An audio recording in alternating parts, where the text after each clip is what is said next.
자본주의 유동성과 서사 개연성에 대한 탐구는 흐름이 발생하는 방식들, 흐름 안에서 벌어지는 것들을 탐구하는 프로젝트예요.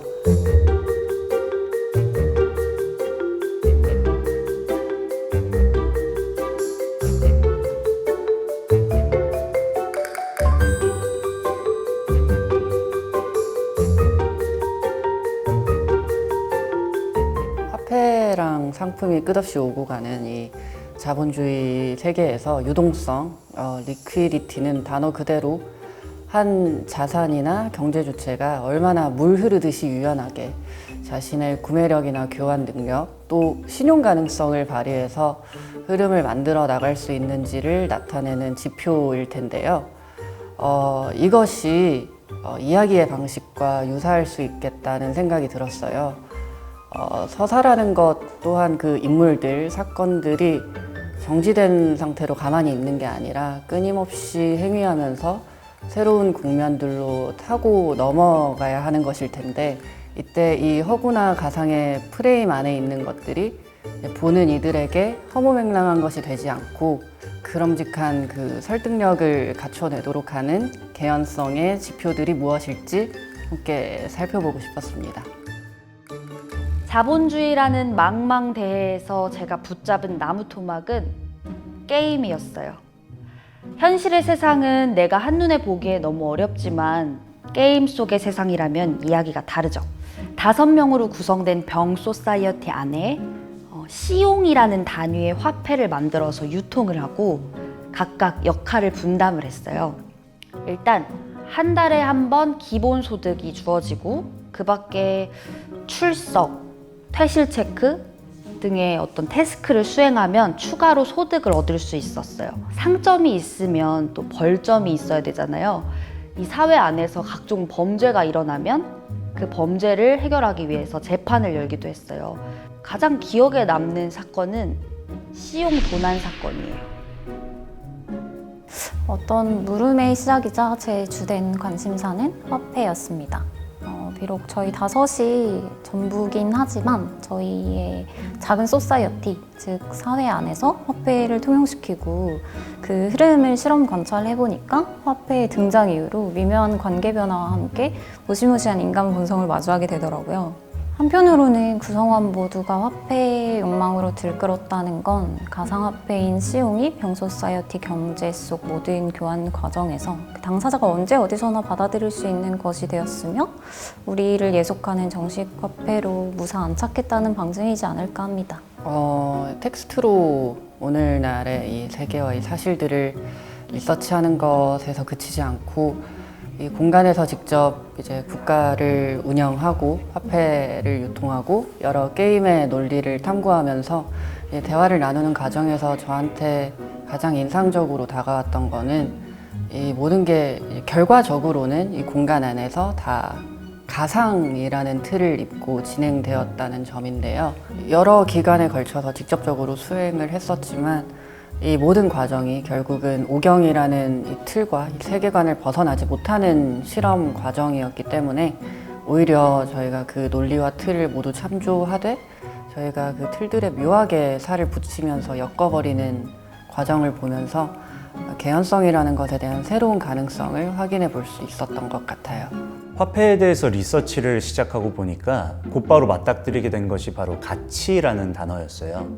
가치라는 게 어떻게 발생하고 이 사회적으로 통용되는 가치 체계로 거듭나는지에 대해서 줄곧 관심을 가지게 되었습니다. 이번 연구 과정에서 중점적으로 읽었던 앙드레 오를레앙의 저서 가치의 제국에서는 가치가 사회의 관습과 개개인의 합의, 그리고 서로 간의 모방 등 사회적인 과정을 거쳐서 구성된다고 합니다. 한 사회의 가치 체계를 하나의 잣대로 분석할 수 없고, 그렇기 때문에 가치라는 것을 절대적이거나 당연한 것으로 여겨서는 곤란하다는 의미로 받아들였어요. 이걸 여실히 느낀 거는 이번 연구 과정에서 우리가 자체적으로 만든 화폐로 진행한 몇 차례의 바자회를 통해서였습니다. 옷이나 고급 핸드크림 등을 제치고 유포가 역대 최고 거래가를 세운다든가, 아니면 닮았다는 이유 하나만으로 끝끝내 경매를 포기하지 못하고 비싼 가격에 인형을 뭐 구매한다든가 하는 식으로요. 처음 관심을 가졌던 부분은 가치의 성립 조건에 관한 것이었는데요. 자본주의와 서사 양쪽 모두에서 생산자와 소비자 그리고 작가와 독자는 가치나 개연성을 통해서 연결되고 또 동일한 의미망에 참여된다고 생각했어요. 그렇지 않을 경우에 서사는 허무맹랑한 것으로 외면받게 되고 화폐는 교환 수단이자 가치의 저장 수단이라는 본래의 기능을 상실하게 되죠. 그리고 가치와 개연성은 개인의 선호나 이해를 넘어서 어떤 우리가 속한 사회 공동체의 관습이나 동의에 의해서 인정되고 효력을 발휘한다고 생각했습니다. 이번 연구 과정에서의 접근은 인간을 되게 온전히 독립적이고 자유로운 개인보다는 아무래도 어떤 일련의 규칙을 가진 세계의 참여자들로 이해하는 것에서 출발을 했는데요.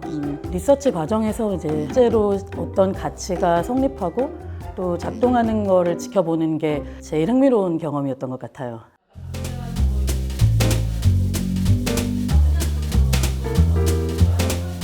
화폐나 부동산 또 그 외의 각종 상품들의 가치라는 것이 어느 날 갑자기 하늘에서 뚝 떨어진 게 아니라 개개인들 간의 끊임없는 상호작용을 통해 사회적으로 구성된 것인 만큼 가치가 성립하고 작동하는 원리를 조명해보고 반추하는 시간을 가지면 좋을 것 같아요. 어쩐지 욕망이 그저 체계 속 매개수단 혹은 구현수단으로 느껴지기 쉬운데요.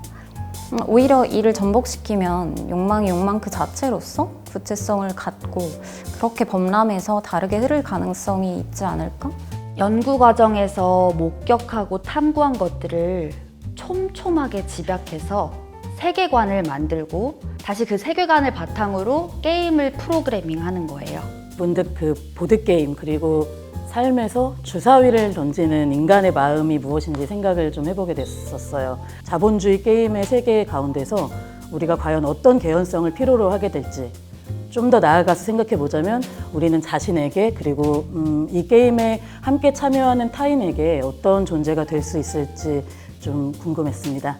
이번 연구 과정에서 일상의 시공간에 대한 관념 그리고 속도에 대한 감각들로부터 구체적인 결핍이랑 욕구 같은 것들이 발생하지 않을까? 또 그래서 그 욕구들이 이제 모여서 잠정적인 어떤 그때그때 믿음의 방식들을 형성하지 않을까? 욕구라는 거는 어떻게 보면은 지극히도 구체적인 것이기 때문에 저희가 해석하고 배치한 이 시공간이 여러 욕구들과 조합이 되었을 때 이것들이 어떤 이야기들로 엮이게 될지 아니면 엮이지 않게 될지 그것을 확인해 보길 기대하고 있습니다.